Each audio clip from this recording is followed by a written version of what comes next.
आंख लग कर दी। हेलो बच्चों, आज हम लोग एक बहुत ही अच्छा टॉपिक पढ़ेंगे, वेरी इंपॉर्टेंट टॉपिक केमिस्ट्री में, एटॉमिक स्ट्रक्चर। और आपका आता है 11th का एटॉमिक स्ट्रक्चर, 11th में आता है और उसमें एक बहुत ही हिट टॉपिक है आपका ऑर्बिटल्स और क्वांटम नंबर। तो इनके बारे में आज हम लोग जानकारी लेंगे, ठीक है। तो ऑर्बिटल्स क्या होता है?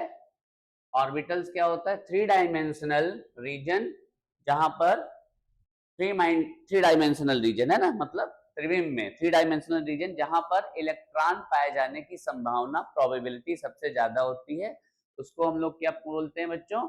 ऑर्बिटल्स बोलते हैं। आप सभी को पता होते हैं कि शेल के अंदर सब शेल होते हैं, है ना, इस तरीके से shell, KLMN, sub shell, SPDF, और S के अंदर, S सबसेल के अंदर एक ऑर्बिटल, P के अंदर 3 ऑर्बिटल, D के अंदर 5 ऑर्बिटल और F के अंदर 7 ऑर्बिटल्स होते हैं, ठीक है।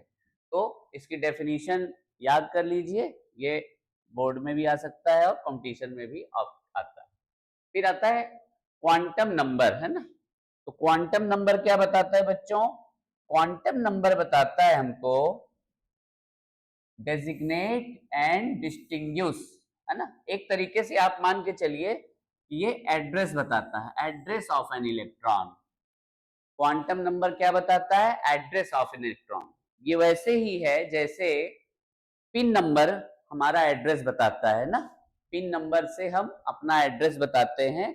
उसी तरीके से यहाँ पर क्वांटम नंबर से हम इलेक्ट्रॉन के जो है एड्रेस के बारे में समझ सकते हैं। कैसे? अभी आपको हम बताते हैं कि कहां पर इलेक्ट्रॉन हमारा कहां पर है ना, इलेक्ट्रॉन हमारा कहां पर है, उसकी स्थिति बताते हैं। जैसे ये है हमारा न्यूक्लियस, न्यूक्लियस के बाहर शेल्स हैं, तो वो हमको एड्रेस बता देगा। KLMN किस सब सेल में है, यहाँ पर 1s है, यहाँ पर 2s है, यहाँ 2p है, ये सब सेल्स हैं।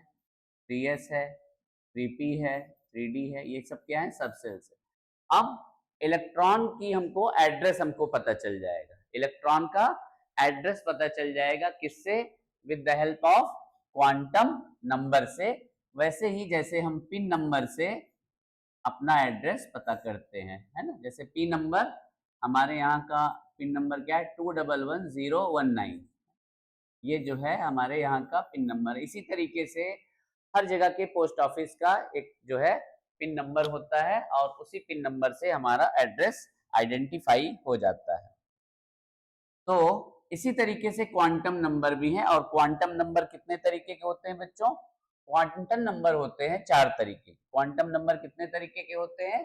4 तरीके का। पहला क्वांटम नंबर है प्रिंसिपल क्वांटम नंबर, दूसरा है azimuthal quantum number, small L से रिप्रेजेंट करते हैं, तीसरा क्या है? मैग्नेटिक क्वांटम नंबर, और फोर्थ है स्पिन क्वांटम नंबर, ठीक। तो प्रिंसिपल क्वांटम नंबर क्या बताता है? ये शेल के बारे में बताता है हमको। प्रिंसिपल क्वांटम नंबर किसके बारे में बताता है बच्चों? हमको प्रिंसिपल क्वांटम नंबर से हम शेल के बारे में पता चलता है। इसका मतलब है के लिए n की वैल्यू 1 होता है, l के लिए 2 होता है, m के लिए 3 होता है ना। तो KLMN 1 2 3 4 5 ये नंबर बताता है। और क्या बताता है principal quantum number? Principal quantum number से हम, अगर हमको शेल के बारे में पता चल जाता है, तो इससे हमको एनर्जी के बारे में भी पता चल जाता है ना। एनर्जी के बारे में कैसे पता चलता है? जो हमारा फार्मूला है, energy of the nth orbit equal to -13.6 z square by n square, किसमें आंसर आता है? इलेक्ट्रॉन वोल्ट में, ठीक है। तो एनर्जी के बारे में बताता है, रेडियस के बारे में बताता है ना। अगर हमको सेल्स का नंबर पता चल जाए कि किस शेल में हमारा इलेक्ट्रॉन है, पहले में दूसरे में, तो हमको रेडियस भी पता चल जाता है, ठीक है। तो ये सब सारी जो जानकारी हमको किससे मिलती है? प्रिंसिपल क्वांटम नंबर से हमको पता चलता है। दूसरा है हमारा, शेल के अंदर होता है सब शेल। तो इसका मतलब शेल की तो जानकारी किससे हो गई? प्रिंसिपल क्वांटम नंबर से। सब शेल की जानकारी किससे होगी हमको? एजीमुथल क्वांटम नंबर, इसका दूसरा नाम है सेकेंडरी क्वांटम नंबर, इसका तीसरा नाम है सब्सिडरी क्वांटम नंबर के नाम से भी जाना जाता है। और इसको हम लोग रिप्रेजेंट करते हैं किससे बच्चों, स्मॉल एल से रिप्रेजेंट करते हैं। ये किसके, और एन की वैल्यू, एल की जो वैल्यू होती है वो किस पे डिपेंड करती है, ये सबसेल के बारे में बताता है। और इसकी value principal quantum number N पे डिपेंड करती है। और कहां से कहां तक होती है, 0 टू n-1 तक होती है। 0 से शुरू करेंगे, जैसे सपोज करिए n की वैल्यू 1 है तो l की वैल्यू 0 हो सकती है, n की वैल्यू 2 है तो l की वैल्यू 0 भी हो सकती है और 1 भी हो सकती है।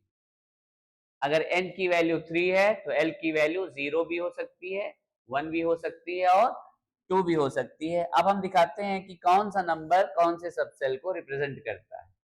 0 s, सबसेल्स हमारे 4 होते हैं, है ना। हमारे सबसेल्स कितने होते हैं, 4 सबसेल्स होते हैं। कौन कौन से, s p d f। इनके लिए एजीमुथल क्वांटम नंबर की क्या वैल्यू होगी, एल की वैल्यू 0 1 2 3। तो ऐसे याद कर लेंगे, एसपीडीएफ 0 1 2 3। तो इसका मतलब है कि अगर कहीं पर एजीमुथल क्वांटम नंबर अगर 0 है तो किस सबसेल में हमारा इलेक्ट्रॉन है, एस में। अगर एजीमुथल क्वांटम नंबर 1 है तो इसका मतलब है कि वो किसमें इलेक्ट्रॉन है, पी सबसेल में इलेक्ट्रॉन है। तो सबसेल के बारे में बताता है हमारा एजीमुथल क्वांटम नंबर। ठीक है बच्चों। और अभी मैंने थोड़ी देर पहले ही बताया था कि जो एल की वैल्यू है वो एन पे डिपेंड करेगा, है ना। तो ये अभी आपको हम फिर से दिखाते हैं। एल की वैल्यू किस पे डिपेंड करता है, एल की वैल्यू किस पे डिपेंड करता है, its value depends on n, n पे डिपेंड करता है। एल की वैल्यू किस पे डिपेंड करेगा, प्रिंसिपल क्वांटम नंबर एन पे। ठीक है, कहां से कहां तक हो सकता है, 0 से लेकर के n-1 तक। तो n इक्वल टू 1 है तो l इक्वल टू 0। इसका मतलब है पहले शेल में केवल एक सबसेल रह सकता है, दैट इज s।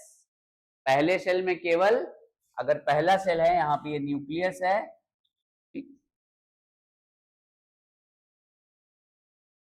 ये अगर न्यूक्लियस है तो यहाँ पर पहले शेल में केवल एक ही सबसेल रह सकता है। कौन सा सबसेल, एस सबसेल। दूसरा सेल, n की वैल्यू अगर 2 है तो l की वैल्यू कितनी हो सकती है, 0 भी हो सकती है और 1 भी हो सकती है। इसका मतलब है दूसरे शेल में s भी हो सकता है और p भी हो सकता है। तो इसको 2s 2p, 2 क्या बताता है, शेल की संख्या, सेल का नंबर, और s बताता है आपका सबसेल। तीसरे में क्या हो सकता है, देखिए अगर n की वैल्यू 3 है तो l की वैल्यू 0 भी हो सकती है, 1 भी हो सकती है और 2 भी हो सकती है, क्योंकि 0 टू n-1 होता है ना, अभी मैंने थोड़ी देर पहले बताया। तो इसका मतलब है तीसरे सेल में s भी हो सकता है, p भी हो सकता है और क्या हो सकता है बच्चों, डी सबसेल भी हो सकता है। तो इस तरीके से जो दूसरा क्वांटम नंबर है एजीमुथल क्वांटम नंबर, ये किसके बारे में बताता है बच्चों, सब शेल के बारे में बताता है।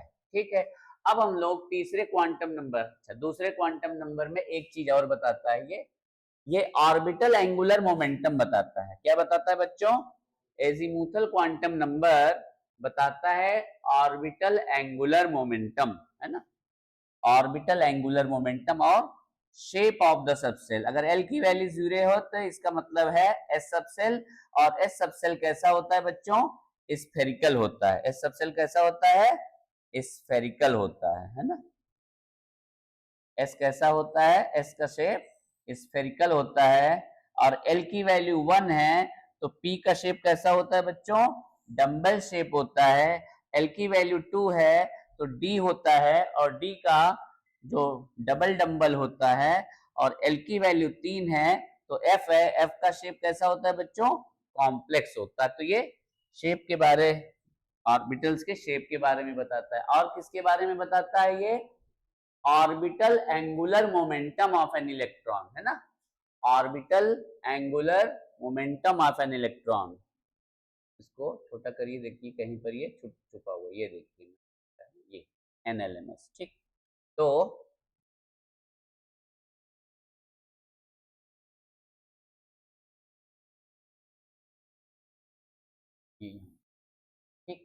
तो ये है n, इधर है आपका l, इधर है m, इधर है s, फोर्थ क्वांटम नंबर। तो यहाँ पर हम लोग बात करते हैं किसकी, ऑर्बिटल एंगुलर मोमेंटम की बात करते हैं। तो ये इलेक्ट्रॉन के ऑर्बिटल एंगुलर मोमेंटम की बात कर सकते हैं, और इसका फार्मूला क्या है बच्चों, capital L equal to h upon 2 pi under root L into L plus 1। इसका मतलब है ऑर्बिटल एंगुलर मोमेंटम किस पे डिपेंड कर रहा है, एजीमुथल क्वांटम नंबर पे डिपेंड कर रहा है। ठीक, तो अब हम लोग तीसरे क्वांटम नंबर की तरफ मूव करेंगे, और तीसरे क्वांटम नंबर का नाम है बच्चों मैग्नेटिक क्वांटम नंबर, है ना। मैग्नेटिक क्वांटम नंबर m से रिप्रेजेंट होता है, और ये इसकी जो वैल्यू है m, ये डिपेंड करता है किसके ऊपर, l के ऊपर, और इसकी वैल्यू कितनी होती है, -L2 प्लस L तक होता है। ठीक है, जैसे अगर L की वैल्यू 0 है तो m की वैल्यू 0 हो जाएगी, है ना। L की वैल्यू 1 है तो m की वैल्यू -1, 0 प्लस 1, तीन वैल्यूज आएंगी। इसका मतलब है किसी भी सबसेल में ये नंबर ऑफ ऑर्बिटल्स को बताता है, प्लस एक पर्टिकुलर ऑर्बिटल के बारे में बताता है। ठीक है, मैग्नेटिक क्वांटम नंबर से और क्या जानकारी मिलती है हमको, मैग्नेटिक क्वांटम नंबर से हमको ओरिएंटेशन के बारे में पता चलता है। ठीक है, है ना, orientation, it tells about orientation of an electron, orientation बताता है ना। जैसे p ऑर्बिटल में 3 होते हैं, p सबसेल में 3 होते हैं ना, p सबसेल में 3 होते हैं, कौन कौन से होते हैं, px, py और pz। ये देखो ज्यादा ही बड़ा हो गया, और ठीक, यहां से तो m tells about orbital of an electron, also tells the number of orbitals in a subcell, है ना। जैसे s की वैल्यू l, है ना, s सबसेल अगर मान लीजिए तो l की वैल्यू तो 0 हो गई, तो m की वैल्यू भी 0 होगी। इसका एक वैल्यू ये बताता है कि s सबसेल में केवल एक ऑर्बिटल है। इसी तरीके से p के लिए l की वैल्यू 1 हो जाएगी, तो m की तीन वैल्यूज हो जाएंगी, -1, 0 प्लस 1। इसका मतलब है p के 3 ऑर्बिटल्स के बारे में ये बता रहा है। और लास्ट, सबसे लास्ट कौन सा है, स्पिन क्वांटम नंबर। चौथा क्वांटम नंबर कौन सा है बच्चों, स्पिन क्वांटम नंबर, है ना। स्पिन क्वांटम नंबर ये स्पिन के बारे में बताता है, इलेक्ट्रॉन्स के स्पिन के बारे में बताता है ना, spin quantum number, magnetic quantum number, और फोर्थ क्या है, स्पिन क्वांटम नंबर। इसको मिटा दिया जाए, है ना। तो स्पिन क्वांटम नंबर किसी भी एक पर्टिकुलर ऑर्बिटल के अंदर 2 इलेक्ट्रॉन हो सकते हैं। ठीक है बच्चों, एक ऑर्बिटल के अंदर कितने इलेक्ट्रॉन हो सकते हैं, 2 इलेक्ट्रॉन हो सकते हैं। एक क्लॉकवाइज डायरेक्शन में स्पिन करेगा और एक एंटी क्लॉकवाइज डायरेक्शन में। तो ये एक ऑर्बिटल के अंदर जो इलेक्ट्रॉन है उसके स्पिन के बारे में बताता है, इलेक्ट्रॉन के स्पिन के बारे में बताता है। किसके बारे में बताता है, स्पिन के बारे में बताता है। ठीक है, तो 2 तरीके के स्पिन हो सकते हैं, एक हो सकता है स्पिन क्लॉकवाइज, क्लॉकवाइज के लिए जो नंबर दिया जाता है क्वांटम नंबर वो होता है +12, और एंटी क्लॉकवाइज के लिए जो नंबर दिया जाता है वो क्या है बच्चों, -12। तो 2 बातें हो सकती हैं, +12 क्लॉकवाइज डायरेक्शन में और -12 एंटी क्लॉकवाइज डायरेक्शन में। तो 2 क्वांटम नंबर इसमें हो सकते हैं, स्पिन में 2 वैल्यूज हो सकती हैं, क्लॉकवाइज और एंटी क्लॉकवाइज डायरेक्शन में। तो बच्चों इस तरीके से हम किसी भी ऑर्बिटल में किसी भी एटम के 2, किसी भी ऑर्बिटल्स के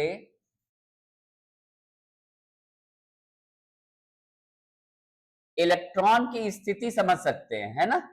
जैसे सपोज करिए ये एटम है हमारा, ये न्यूक्लियस है, ये के शेल है, ये फर्स्ट एस 1s, के एल 2s 2p, और ये के एल एम 3s और 3p और 3d। तो हम बता सकते हैं कि हमारा इलेक्ट्रॉन कहां पर है।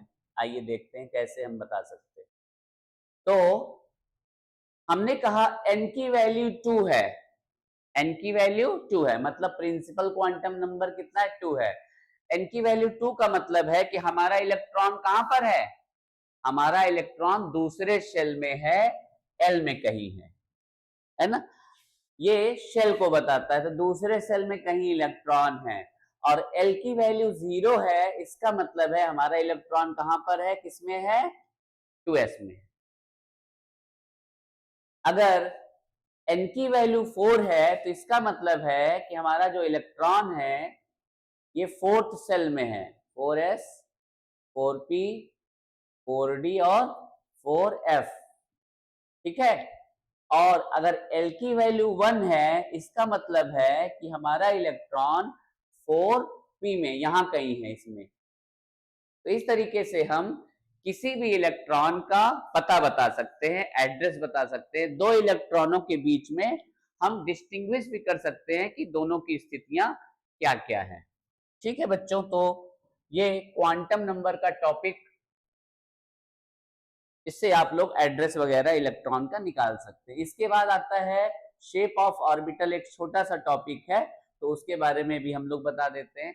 ऑर्बिटल अभी मैंने आपको थोड़ी देर पहले ही बताया था, जहां पर इलेक्ट्रॉन पाए जाने की प्रोबेबिलिटी, संभावना सबसे ज्यादा होती है, उसको बोलते हैं हम लोग ऑर्बिटल्स। ऑर्बिटल्स एसपीडीएफ सबसेल्स के अंदर ऑर्बिटल्स होते हैं। एस के अंदर एक ऑर्बिटल, तो उसको एस ऑर्बिटल बोलते हैं। पी के अंदर के जो ऑर्बिटल्स होते हैं उनको पी ऑर्बिटल बोलते हैं। डी के अंदर के जो ऑर्बिटल्स होते हैं उनको डी ऑर्बिटल्स बोलते हैं।